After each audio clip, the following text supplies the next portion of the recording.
భారతంలో 105 జూదం ఆడితే ఈ భారతదేశంలో పేట పేటకి భారత జూదం నడిపి మీ సంసారాలు ఎందుకు పాడు చేసుకుంటున్నారు? మీరు 3 ముక్కల ఆట ఆడే ముందు మీరు 3 ముళ్ళు వేసిన మీ ఇంటి ఆడదానికి కాస్త విషం ఇచ్చి చంపొచ్చి ఆడుకోండి అయ్యా, ఆడుకోండి. జరగి జరగి జరగి జరగి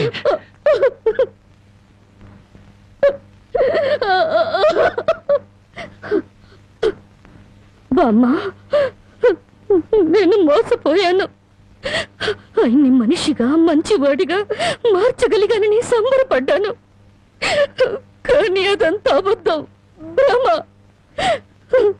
నేను చేతకాని దాన్ని, అసమర్థురాల్ని, మొగడి మనసు దిద్దుకోలేని పిచ్చిదాన్ని. నన్ను క్షమించు బామ్మ, ఇక నేనేమి పట్టించుకోను.